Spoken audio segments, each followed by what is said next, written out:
Please note that the session has started and the recording has also commenced.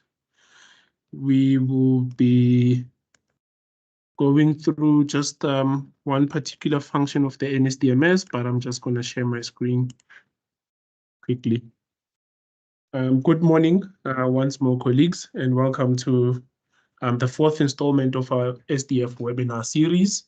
And today we are going to be focusing on the CSV upload function, which is obviously available across certain forms and functions on the Nsdms. One of my colleagues will take you through those three forms and also take you through the process of how to complete it, upload it, and also resolve some of the challenges or issues that you might encounter. But also just to let you know that we are available through through MIS support, which is an email address that comes through straight to us for support issues, whether it doesn't have to just be CSV issues, it can be anything related to the Nsdms, from the ETQA portion to the mandatory grant, discretionary grant, learner queries, and the list goes on. I will also just have the email flighted just after my brief introduction. So today we'll be obviously going through just some 4 points. We are going to combine some items such as number 3 and number 4. This is obviously dependent on the time because we would obviously want to close at 10. So if we do have some time following the demonstration, we will open up the floor for some interactive questions. And obviously, some of your answers might not be resolved or responded to within the session, but we will endeavor to ensure that we do provide the feedback outside of the session, as we've done with some of our earlier sessions that we had. Just a quick reminder that we are having a series of webinars. The idea, of course, is to have these every Thursday, but we moved this one to Friday, as yesterday was the closing date for discretionary grants. So we were obviously prioritizing the support of ensuring that we assist our stakeholders in submitting their discretionary grants. And then we obviously could not have it the same day as, the deadline. So it's moved to today. The dates will obviously shift around, but we do obviously, one, publish the registration links on our MEPS Intersection pages. And we encourage people just to obviously keep an eye out there. And then for the already existing SDFs that are active on the Nsdms, whether it's for the purposes of discretionary grants or mandatory grants, we do obviously send out emails through the system. So just keep an eye out if you do want to participate in the sessions. Today, we are obviously going to be looking at the CSV upload function, particularly around the mandatory grant submission process, where one of my colleagues will just take you through those functions. And the prerequisites are pretty much straightforward or standard. You need to be registered as an SDF on the Nsdms. Your profile is also obviously active on the Nsdms. And of course, you've been linked to a levy-paying company. This is obviously strictly for mandatory grant purposes. In terms of, the CSV upload function. You've got the training committee documents, your bank details documentation. This is just to ensure that your process of submitting mandatory grant goes through smoothly. You will need to obviously have these prerequisites. We did cover this process in the first webinar session that we had. It is up on our YouTube channel. If you do need the link, you can obviously just pop us a question in the Q&A section. The email address that I was referring to, I also just copied and pasted in the Q&A section for you guys if you want to have additional support outside of this session, or there's a query that you want to follow up on. This is the email that we use. Now, a bit of house rules. We have disabled the chat feature on today's webinar, and for any questions or comments, there's a Q&A section which I'll just quickly flight just before moving and handing over to my colleague. We will use that Q&A section to obviously, interact during the session so that we allow the presenter to take us through the presentation up until they finish the presentation, where at the point, if time allows, we will then obviously take live questions where you raise your hand. You can even raise your hand when the session starts to ensure that you are first on the list. We'll take the questions and then we respond to the questions, and then we'll obviously disable your mic again just to ensure that we do give everyone a chance to ask a question at the end of the session if we do have some time. So if you do have a question or comment, please post it on the Q&A section. One of our administrators will respond to your question. And if they can't, we obviously allow you to ask the questions live, where I will be able to give some insights or clarity in some of the things that have been covered in today's session. And on that note, I just want to quickly show you the Q&A function. I see there's already some hands, but we'll take those later, as I said. So if you hover over your PC, there's a Q&A. And on the Q&A, you'll then be able to obviously post a chat where you can ask a question by simply saying start a discussion, and then you can post a question, and then one of our colleagues will attend to your question. I have also posted a link to the survey that you can obviously take after the session. This just gives us feedback in terms of what we did well, what we can improve on, and what are some of your suggestions for future workshops. On that note, please allow me, colleagues, to introduce my colleague, Lesego Magwana, who is an administrator within the MIS unit, who will be taking us through today's session. Thank you, and welcome, Lesego. Thank you, Stan. Welcome, colleagues. Welcome, stakeholders. I'm going to be taking you through the CSV upload today. So the session is basically focused on the CSV uploads and bulk uploads. I'll be starting with the employee session, and then we're going to go to the ATR, and then as well as the WSPs. So please allow me to share my screen.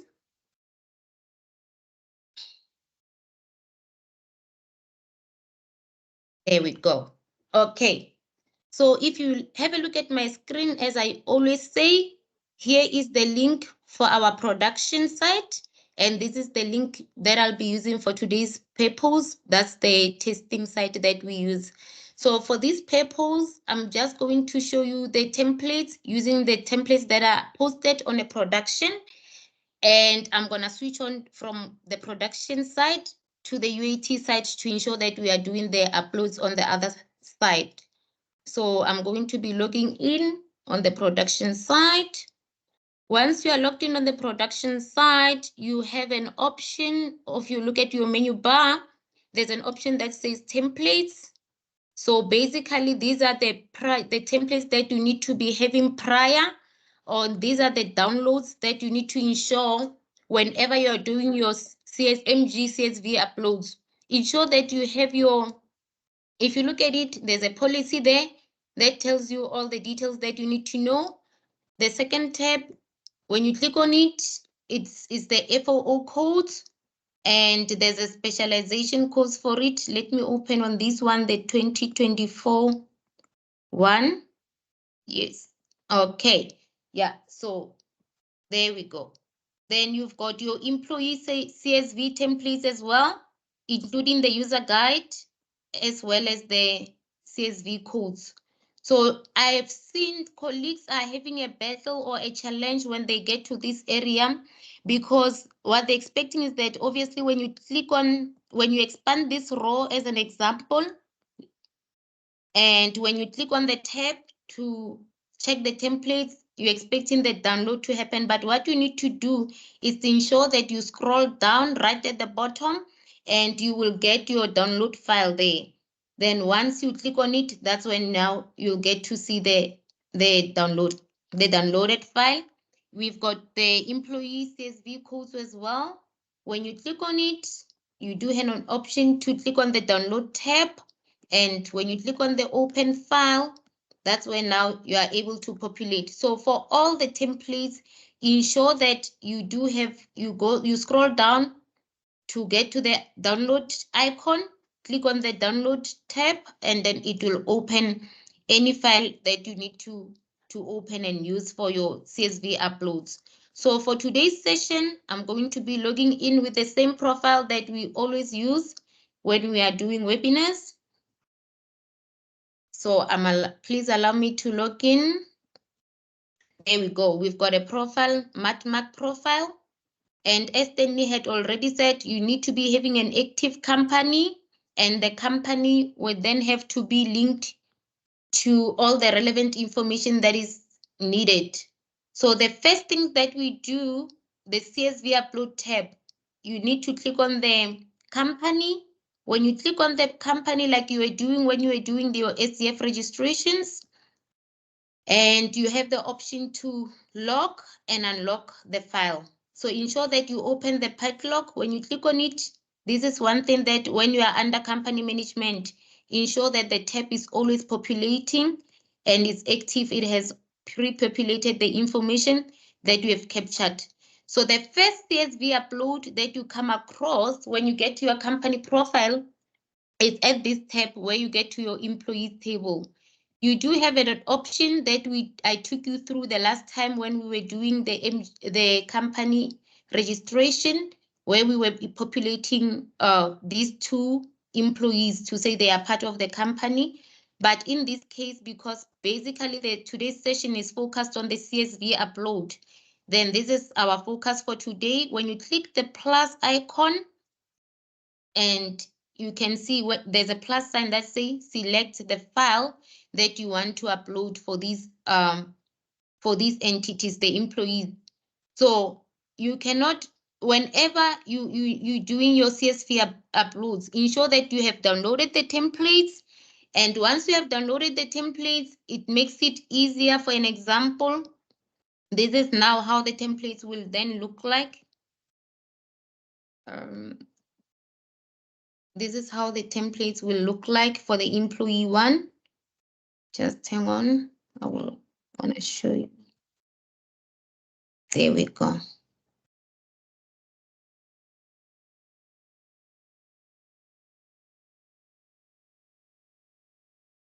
Okay, so these are the codes that are part of the CSV that you need to ensure that when you're using the names for the SETA Medentary grant, when you get to that column, these are the codes that you need to ensure that you are forever using those codes.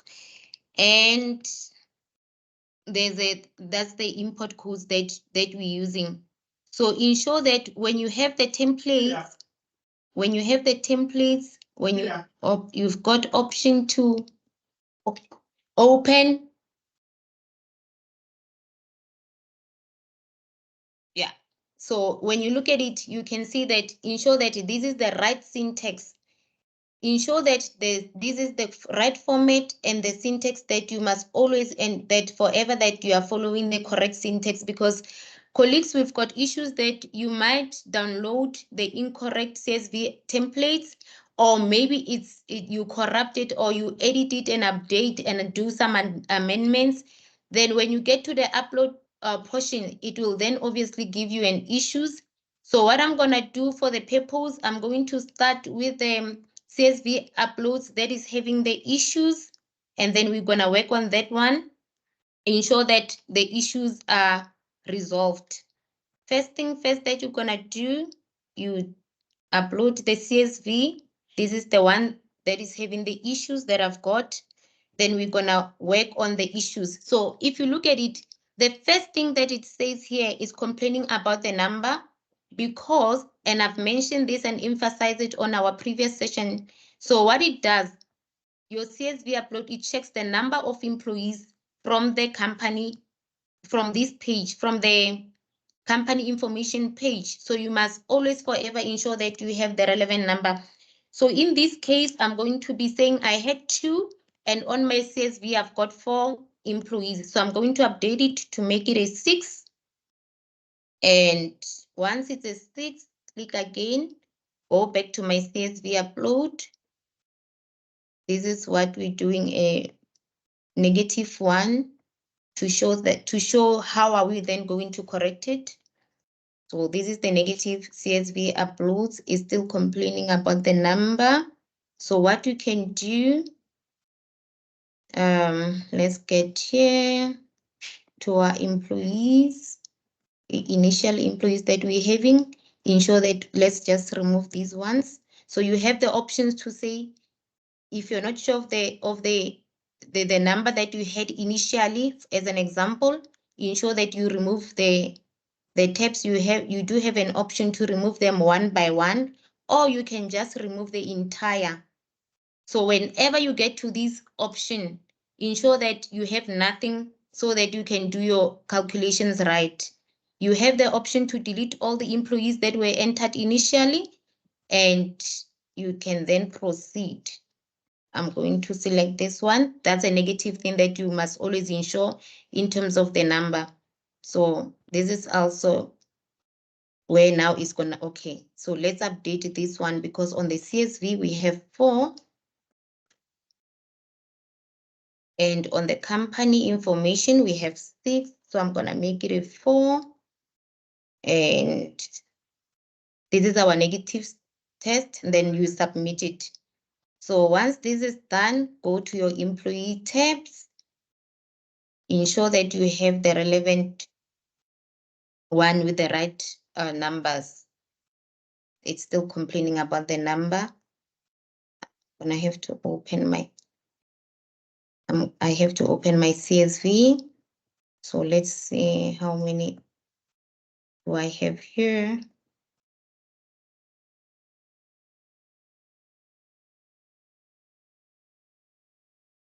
Yeah.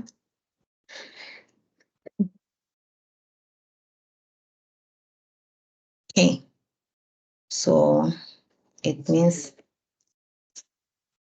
let me just do this. Remove what I'm having there, because it seems I've messed up the numbers. I just want to ensure that we have the relevant one. So let's now upload the one from the test side. Download the correct one with the correct template, the correct templates that we need to use. So go to your templates, links, and you click on the employee CSV templates. Cool.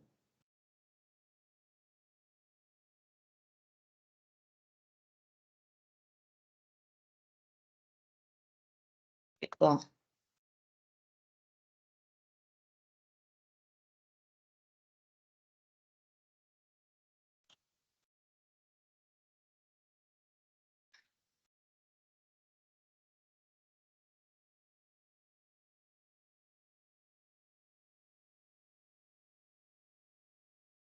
There we go. So when you look at it here, it gives you all the options to say this is your municipality, that's your ID, that's the gender. So this is the relevant in all the records, all the columns that are now included on your CSV uploads. You've got these columns one by one. The first column is this one for your municipality, which comes with the relevant codes. The second one is your passport, your passport ID type, and these are the codes for the gender, the codes for the equity. You've got your codes for disabilities, the codes for the FOO and employment, and so on. So that's the right one that then opens.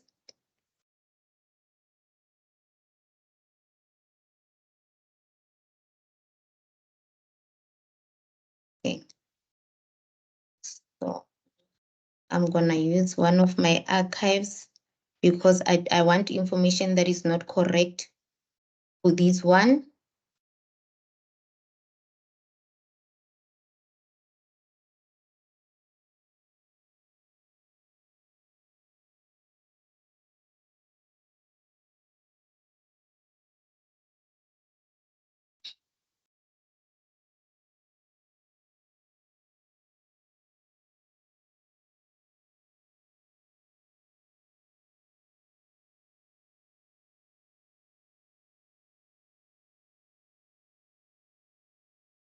Okay, still on the templates. Sorry about that, colleagues. It locked me out, hit the wrong button.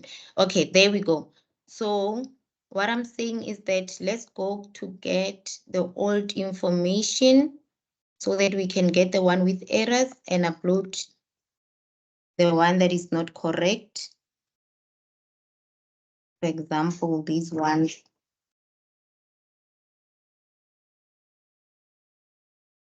There we go. So this is the one that I know it won't be correct because obviously it includes the old information. Going back to our user, the usual profile.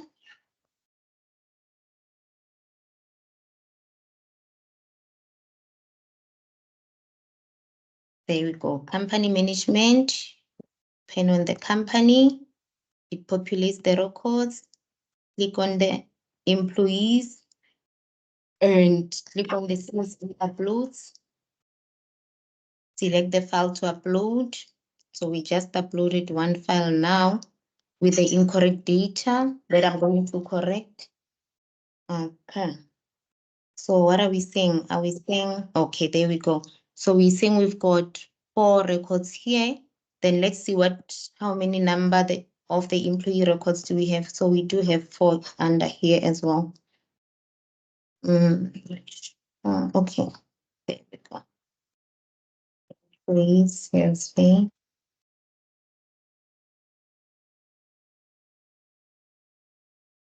Is greater than the total number of company employees.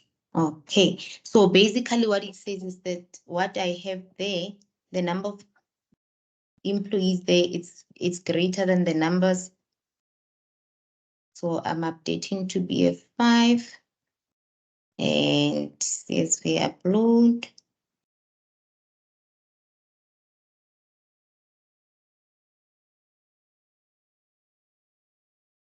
How many records are we having here? Let's do this.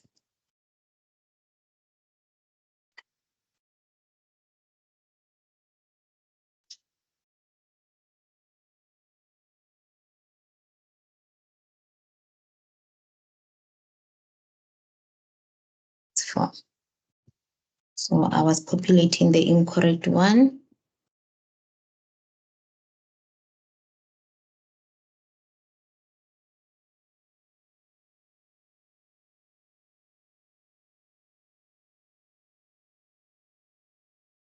It's 4 records, it's not 5.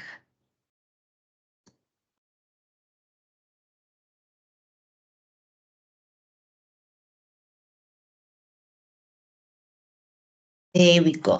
Okay. So the reason why I stayed on this page is just to ensure that you get the point in terms of how important the number in the organization company information is, because it runs that check. So there's no way that you can proceed if you don't get the numbers right. Ensure that the number of employees is always matching the number that is sitting on the other side. Okay. So I had mixed up my files when I was doing my test, but I think it's good for these people so that it stresses out the importance with that regard. So when you look at it, if you click here on this record, the first record for sale, it says that the FO code is required. So it's basically very straightforward. So what then you need to do is click on this update button.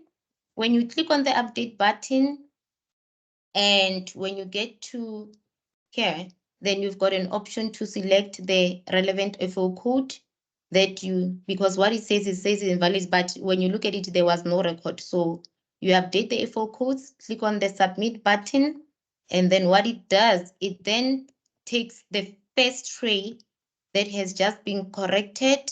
And when you click under the tab up there that says employees and scroll a bit down, that's where now you get to see the relevant information that just went through. Okay, so the second records, when you click on it, it says FO code is also invalid. So what I'm gonna do is that I'm going to fix all the FO code, the information that is not correct and ensure that we are taking in the records. We are fixing the information there. For this one, when you click on it, let's see, FO codes is also invalid. So let's get here and correct the FO codes. Let's use this one. When you submit, then click on the upload button. Okay, it took the entry. It took Peter, but now we are okay. So it still says the FO code is invalid. So when you click on the update button, and when you look at the FO code, it could be that the FO code that you selected is not correct because it's still not taking it in. You need to ensure from the codes that I had opened initially, you do have the relevant information. So when you scroll up for the updated record that we just fixed, you scroll down, then you get to see the information, the correct information. Once it takes it in, you will see there's no errors on the expand row. You are able to expand and review the information. If you are not happy with any of the record, you still have an opportunity to click on the delete button or continue with fixing all the other information or records that you're having. So let's update for all these 4 records. And all of them, when you check it, it has to do with the FO codes. So you need to ensure that you have the relevant information to get in as well for Tanya. And X to this. Okay. What is it say? Okay, for this one now is complaining about the ID. So let's go and so what it does, it becomes very specific to the error that you're having. So it points out the specific issue, where the specific issue is. So with the previous 2 records, the issue was on the FO codes, but when you look at this one, it states here, when you click on the red alert, it says click here to view error. When you click on it, it stays invalid RSA ID number. So you have the option to update and go fix the ID number. So it means now the ID number populated here is not correct. So I'm just going to put the correct one. And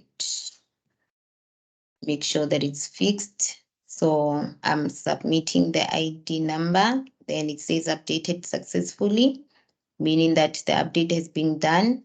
For you to review, click on employees. When you scroll down, you have the guy Tanya here with the relevant information. When you are happy, fix all the other records.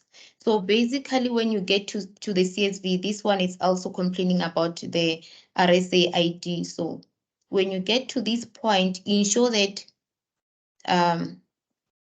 you have all the information populated correctly on your spreadsheet, because if there's an issue, then it can be very tricky and very challenging, because the system runs the validation to ensure that all the information is correct. So I just updated the last ID record, hit on the submit button.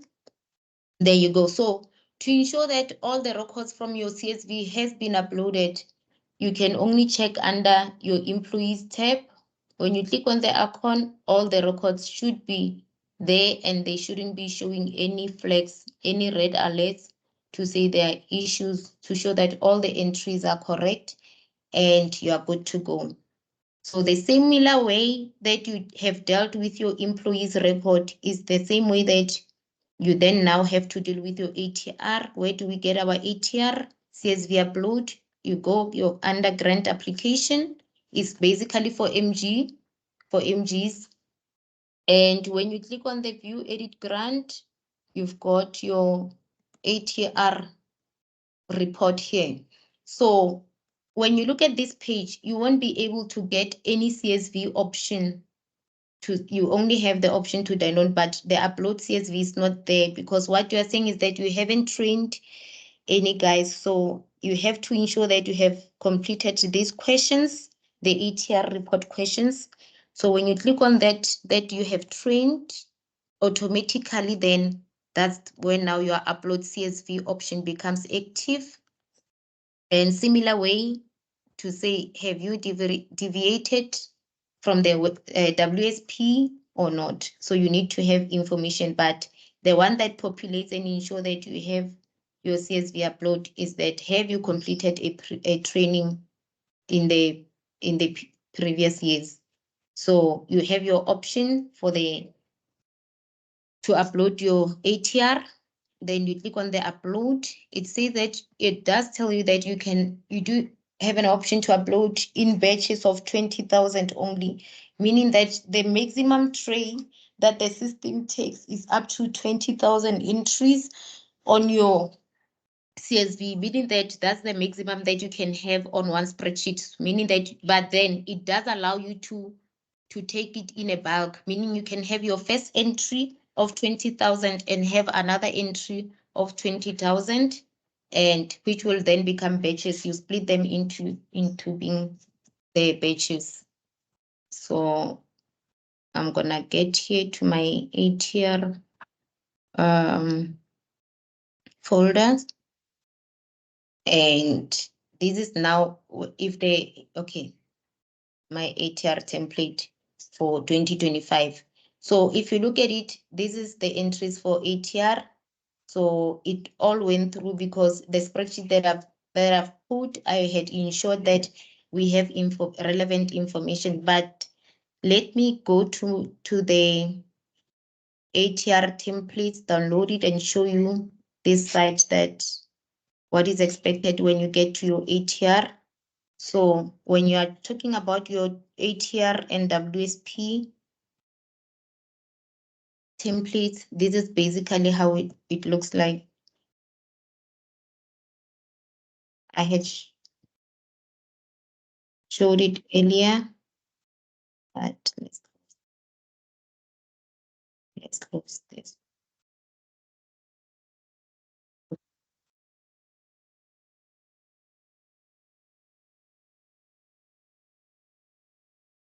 This one as well. Okay. Then download this one.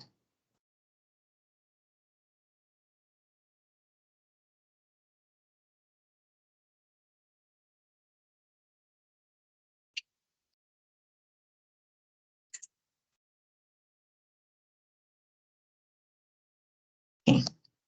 So when you look at your ATR templates, this is basically how your ATR template will then look like. It's got the ID type where you have to specify either you're using your RSA ID or your passport. And the second tab is the same as that one. So you've got your male and your female, and you've got your equity codes, different equity code. If you're black, you can't type this one, but you need to put the code that specify the entries that you are putting. If you have any disabilities, these are the code that you need to put. You've got unspecific code for disabled, but that are not specified. You've got this one for South Africa. These are the codes, all the countries of nationality. Just ensure that you have the relevant code as well then. This option to say employment code. So it can be a contract, permanent, formerly you were employed, but you have resigned. So, and so on and so on. You've got your employment code, you've got your FO code, and your specialization. So the codes is the one that I had open. I will open them as well. Again, because the FO and the specialization code are sitting in a different templates, but you need to have then your ATR employment status to say, is the training still in progress? Have you completed the training? So if you have completed, then you need to ensure that you have a 2 as your code that you have to put there.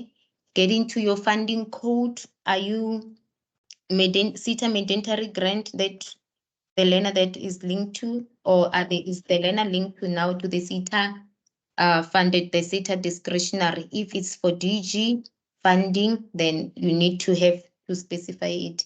using the code. You have the intervention types, which I know most people will then struggle to say, but ensure that when you get to your intervention type, you have these codes. You have the codes that goes along, the codes that matches the description of the intervention that you want to put.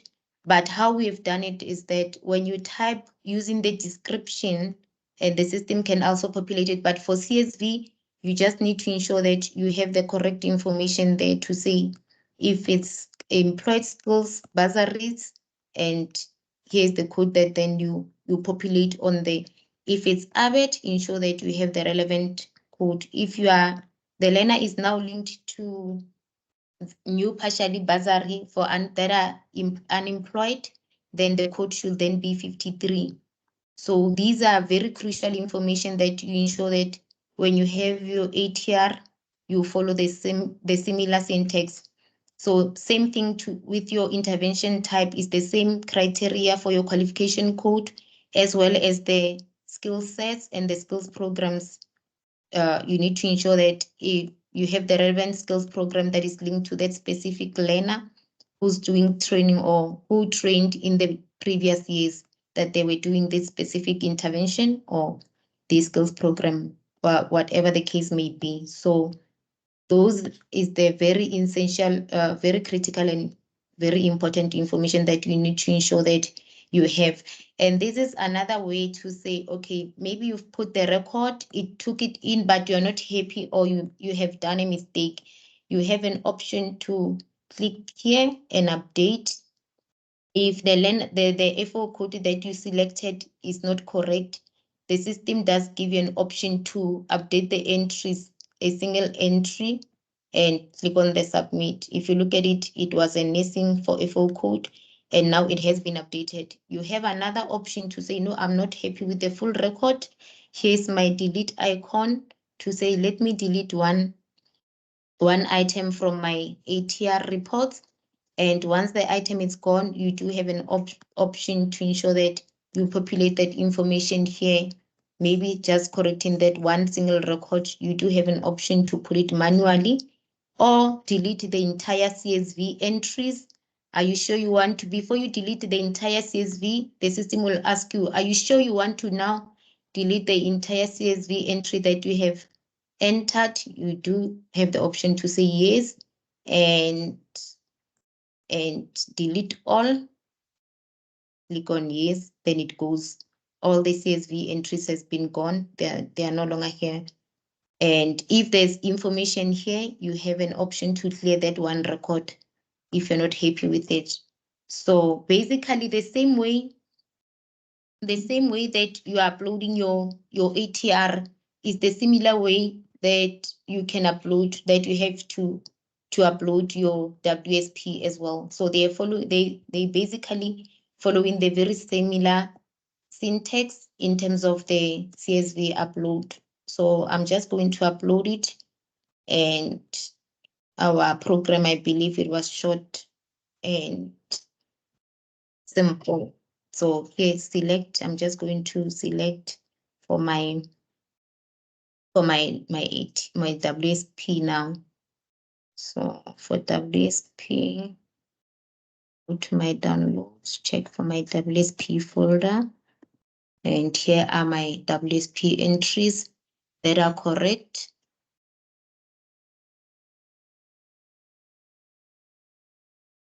Yeah.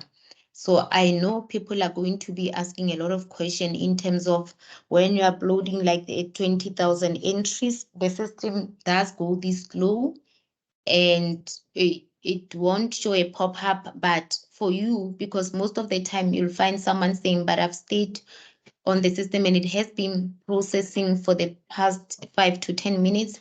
So how we do it is that when you are at this point and the system is doing like this, you just click on your back arrow.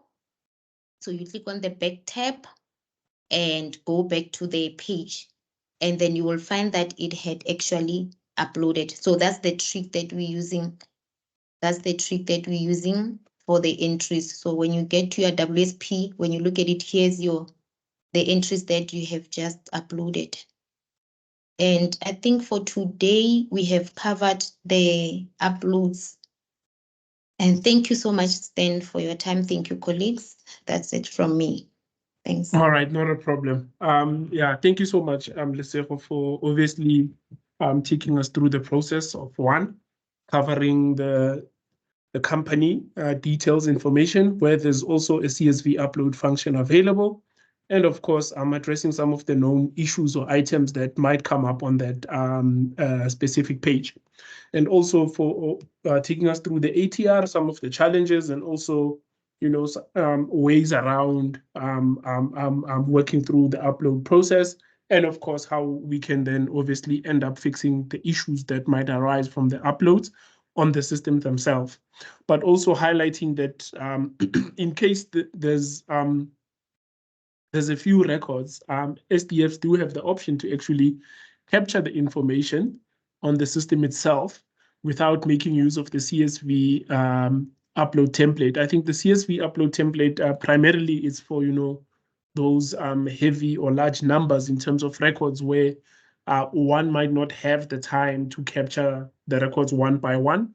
But in a case where you prefer to capture on the system, that option is also available. And I've also just pasted in the Q&A the email address where should you have any issues outside of what we have covered today, you can just quickly pop us an email, and one of our administrators or the coordinators available will respond to your queries. We've got 16 minutes for some open questions and answers. I'm just going to quickly look at the raised hands, and just to allow people time to also ask their question, I'm going to unmute your mic. You ask your question, we will mute it back again, and a response will be provided, just so that everyone does get a chance, seeing that we've only got 16 minutes left.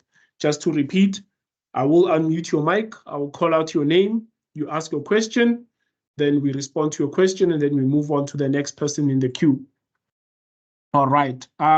Our first question comes from Buhle Koli N. Mukhotlane. I'm going to unmute your mic, and then you can come through. You're just going to have to unmute on your side as well, but you can come through, Buhle. How are you, sir? I'm all right. On yourself? Yes. I don't have a question. Last year I was trying to do the registration and the SDF registration, and I had problems with the passwords, and I was trying to get through to Mesita. I couldn't get through. The email I wasn't getting a response. I tried to contact. There was no response, but now when you started the presentation, I saw your email for support. I got that. Do you have a contact number as well where we can call when we're having problems? Unfortunately, we don't have a contact number for the MIS support team, but we do have the call center one. Yes, the call center one. Okay, I'll just give me a moment. We'll provide it in the chats. Can one of the colleagues just pop the call center number in the chats to assist Buhle? Okay. Thanks, Buhle. We are then going to Shannon Ndimande. You can come through. Good morning. So my question is regarding the specialization code. I think a couple of years back, I think it was the 2019 version, we had an option of, let's say, if it was a finance person, say finance manager, then you'd have specialization. So it'll say the 2019 followed by the 6-digit code, then dash, it'll say 1. Now it doesn't do that anymore. You just have the normal unit groups that we need, the normal occupations that we need to use. So I just want to find out, has that been fixed, or do we still need to use just the occupations, not the specialization? Thanks for that question, Shannon. What had happened with the move from 2019 to 2021, there were some specializations or even all 4 codes that were either merged or removed completely when the new versions came through. So we can share the 2021 version with you just to see the differences between what had a specialization before. And I can give you an example. In the past, we have seen, especially on the ETDP side, where they had, specializations for grade 1, 2, 3, 4, 5, up until matric.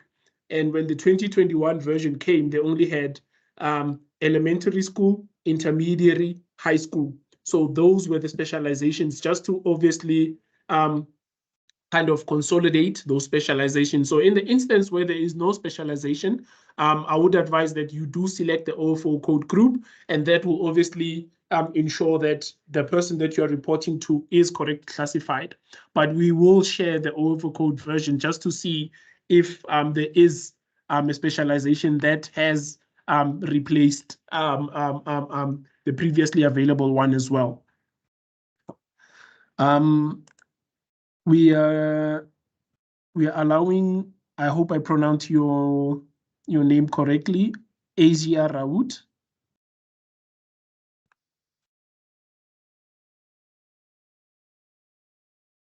Asia Raoult, you can unmute yourself and then ask your question. Thank you.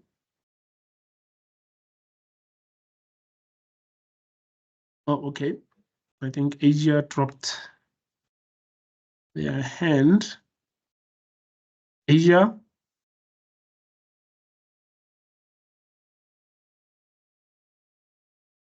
Okay, we'll come back to you.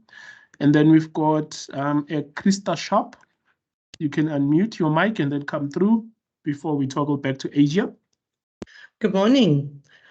I would like to find out if where can we get hold of the recording of this webinar, and then also the previous ones in this series.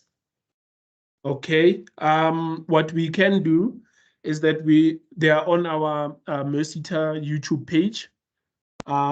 If one of the colleagues can just paste the link to our YouTube page where we upload the webinar recordings there. And this one will most probably be available by next week, Tuesday or Monday, as it has to be obviously trimmed just to ensure that the audio and the video is good quality. And then once uploaded, you can pop in on the said YouTube page, or if you can't find it, just pop us an email on the MI support. We'll gladly provide the link for you. Thank you very much. Appreciate it. You're welcome. Okay, we're going to give Asia one last chance before we move on to the next question. Asia Raoult.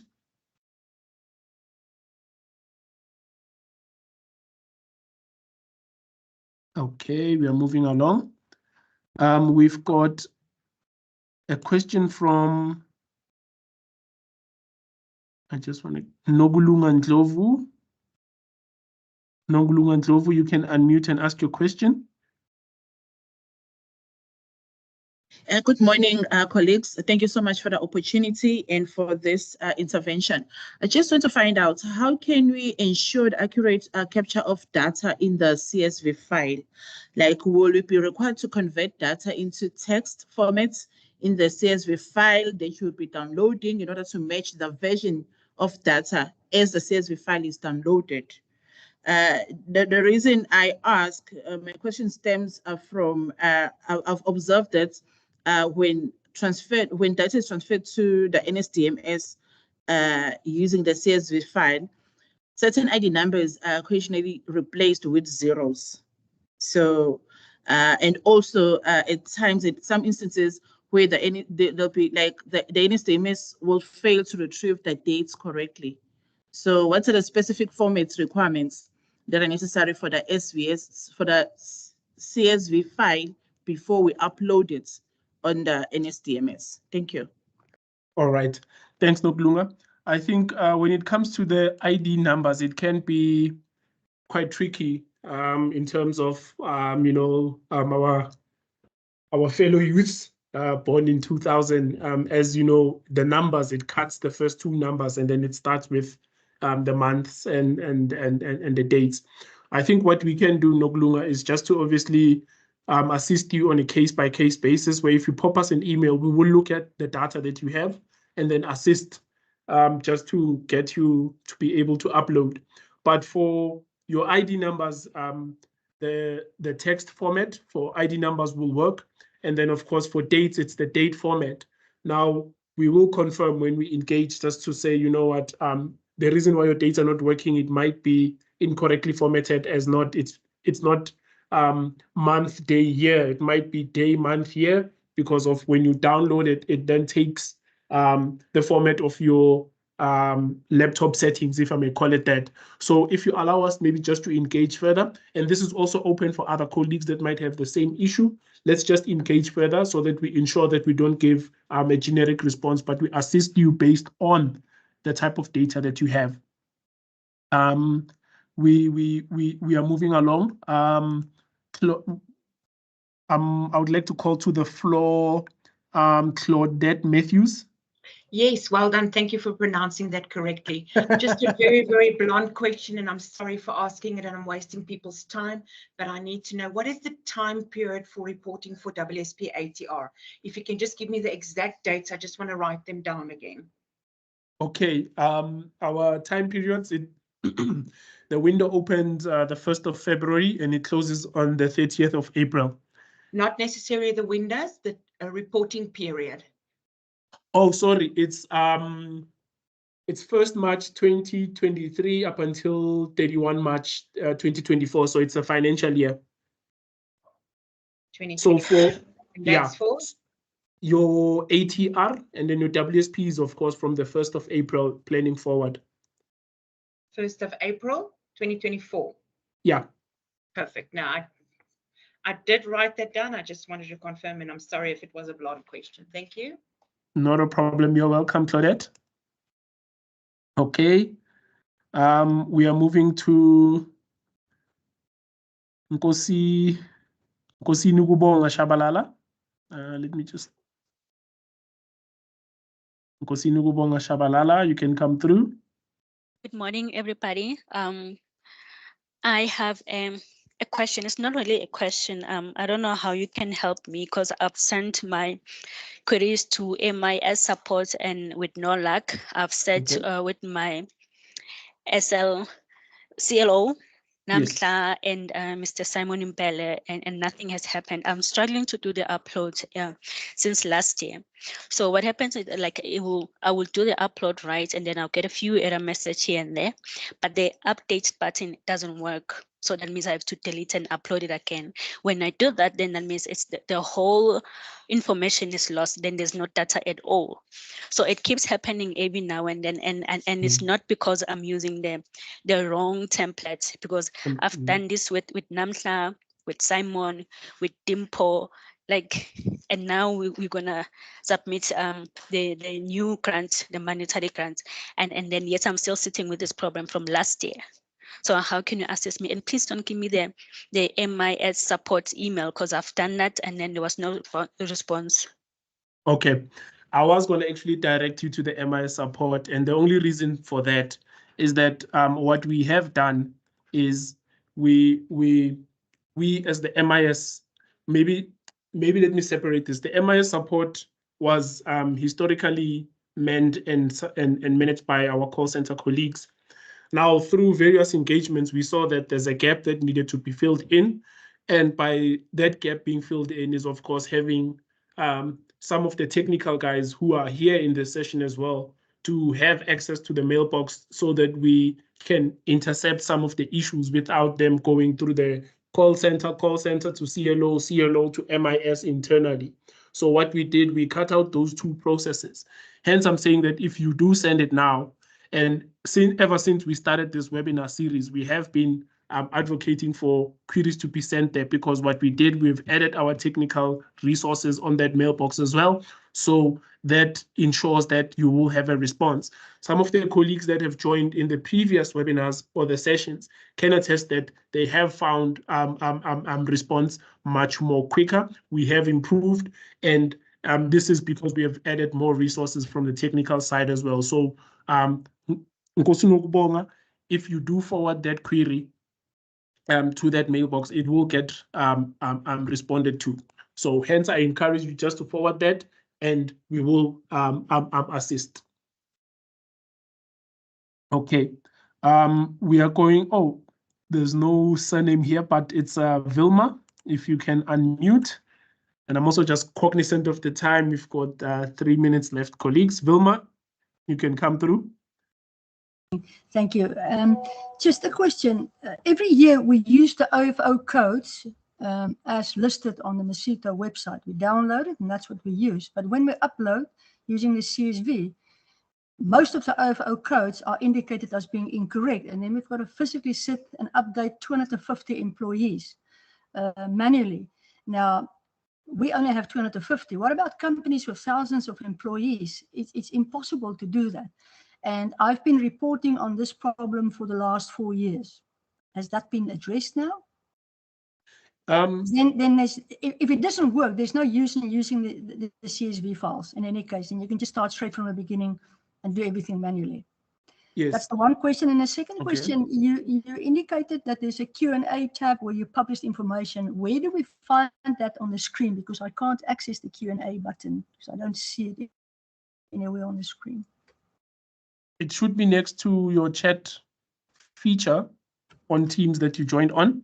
And we have received some questions from colleagues like Joe Antonio, Richie Taylor, Santi Grunling. So it is there. Maybe it's not visible on your side, but it's active.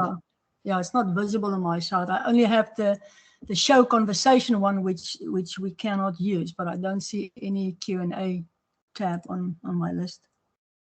Okay. But if you do have any other queries, Vilma, the MIS support email is there. Maybe just to respond to your first question in terms of the OFO code. Yes, the OFO code alignment in terms of what's on the CSV and what's on the system is now obviously being corrected. I think what you might find as the first question that was asked about, the specializations, there might be changes in specializations from the previous OFO code versions that were advertised and also made available. So we can have a couple of discrepancies, but we are here to assist in case that you do encounter any technical problems where you need some clarification. We're going to have to take one last question. It is 10 o'clock, colleagues. So to close the show, we've got Ketani Msane. Just wanted to ask, on the advice, am I still able to edit my company information if the advised due date has passed through the outstanding, I think it's outstanding tasks, because I'm having issues with that. Can you just please repeat that? Under dashboard, you Yes. get the outstanding tasks. Am I still able to edit my company information if the advised due date has passed, because I'm having issues with that? So you've got Yes, details that, oh yeah, come through, Lisa. Okay, thank you, Stan. Yes, so the system does and will allow you, even after submission, to update the number of employees on the company tab, company information tab. Thank you. If I'm having issues with that and it's not allowing me, can I use, you'll refer me to the email, the support yes, email? Please. Okay, Yes, thank you. Thank you. Thank you. Hi, colleagues. Thanks, Stan. Just before we close, we've got our manager for grants, Christine, who just wants to make a correction in terms of the WSP and ATR dates. I'm just gonna unmute her. I think, just give me 2.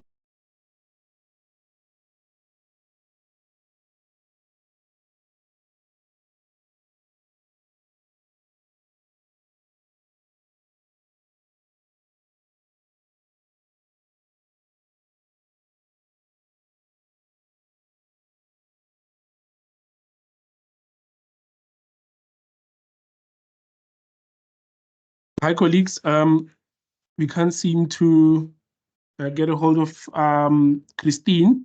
But in terms of the correction that was to be made, it's just to confirm that a WSP work skills plan is for the period 1 April 2024 to March 2025. And then an ATR is the annual training plan from 1 January to 31 December 2023.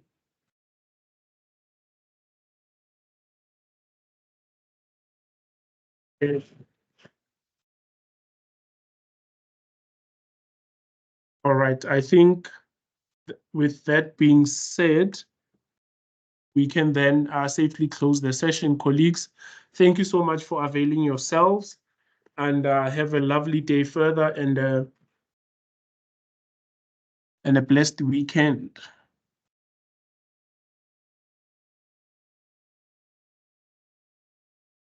You can come through, Christine.